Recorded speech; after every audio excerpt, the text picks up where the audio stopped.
Iran और America के बीच पहले से सुलग रहा तनाव अब बेहद खतरनाक मोड़ पर पहुंचता दिखाई दे रहा है। इस बीच ईरान के सरकारी टेलीविजन पर ऐसा संदेश प्रसारित किया गया जिसे अंतर्राष्ट्रीय स्तर पर गंभीर उकसावे के तौर पर देखा जा रहा है। कार्यक्रम के दौरान अमेरिकी राष्ट्रपति डोनाल्ड ट्रंप को सीधे चेतावनी देते हुए कहा गया, इस बार गोली चुकेगी नहीं। इस बयान ने तेहरान और वाशिंगटन के बीच तनाव को और तेज कर दिया है। ईरानी टीवी चैनल पर ट्रंप की एक ऐसी तस्वीर दिखाई गई जो अमेरिका की राजनीति में पहले ही काफी संवेदनशील मानी जाती है। यह तस्वीर 2024 के पेंसिल्वेनिया के एक चुनावी रैली के दौरान हुए हत्या के प्रयास के बाद की है, जिसमें ट्रंप सीक्रेट सर्विसेज एजेंट से घिरे हुए नजर आ रहे हैं। इस दृश्य के साथ दिया गया संदेश साफ तौर पर अमेरिका को चुनौती देने वाला माना जा रहा है। यह वीडियो तेहरान में एक सरकारी आयोजन के दौरान चलाया गया, जहां हालिया सरकार विरोधी प्रदर्शनों में मारे गए सुरक्षा कर्मियों और शासन समर्थकों का अंतिम संस्कार किया जा रहा था। इस आयोजन में हजारों लोगों की भीड़ जुटी थी। माहौल पूरी तरह अमेरिका विरोधी नारों, बैनरों और स्लोगनों से भरा हुआ था।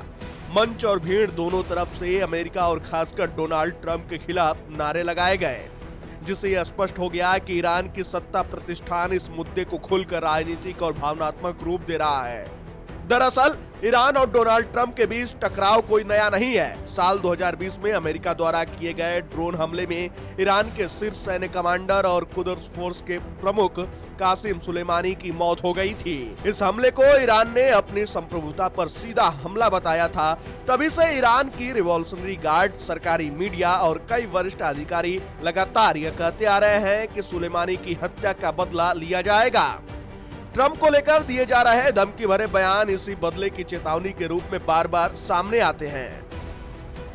वहीं इस उकसावे वाले बयान का समय भी बेहद अहम माना जा रहा है। ईरान इस वक्त भीषण आंतरिक संकट से जूझ रहा है। देश भर में सरकार विरोधी प्रदर्शन लगातार हिंसक होते जा रहे हैं। मानवाधिकार संगठनों का दावा है कि बीते कुछ हफ्तों में हजारों प्रदर्शनकारी मारे जा चुके हैं, जबकि बड़ी संख्या में लोगों को गिरफ्तार किया गया है। कई जगहों पर सुरक्षा बलों और प्रदर्शनकारियों के बीच सीधी झड़पें हो रही हैं। इन्हीं घटनाओं के बीच डोनाल्ड ट्रंप ने हाल ही में ईरान को सख्त चेतावनी दी थी कि अगर वहां प्रदर्शनकारियों को फांसी दी गई तो अमेरिका बेहद कड़े कदम उठाएगा। बुधवार को ट्रंप ने यह दावा भी किया कि उनके दबाव में ईरान ने फांसी की सजा को फिलहाल रोक दिया है। हालांकि ईरान की ओर से इस दावे पर कोई आधिकारिक पुष्टि नहीं की गई है। वहीं ईरान के हालातों को देखते हुए भारत ने भी बड़ा कदम उठाया है। भारत सरकार ने बुधवार को ईरान में रह रहे अपने सभी नागरिकों को तत्काल देश छोड़ने की सलाह दी है।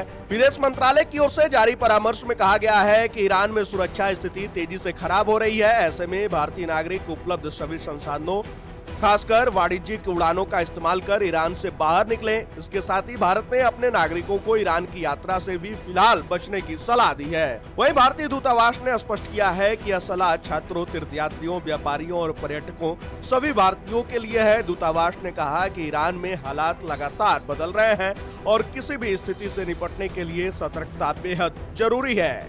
वहीं ईरान में प्रदर्शनों की जड़ में गहरा आर्थिक संकट है। पिछले महीने ईरानी मुद्रा रियाल रिकॉर्ड निचले स्तर पर पहुंच गई थी, जिसके बाद तेहरान से शुरू हुए प्रदर्शन धीरे धीरे पूरे देश में फैल गए हैं। अब यह आंदोलन सभी 31 प्रांतों तक पहुंच चुके हैं। शुरुआत में महंगाई, बेरोजगारी और आर्थिक बदहाली के खिलाफ उठी आवाजें अब सीधे तौर पर राजनीतिक बदलाव और सत्ता के खिलाफ आंदोलन में तब्दील हो चुकी हैं।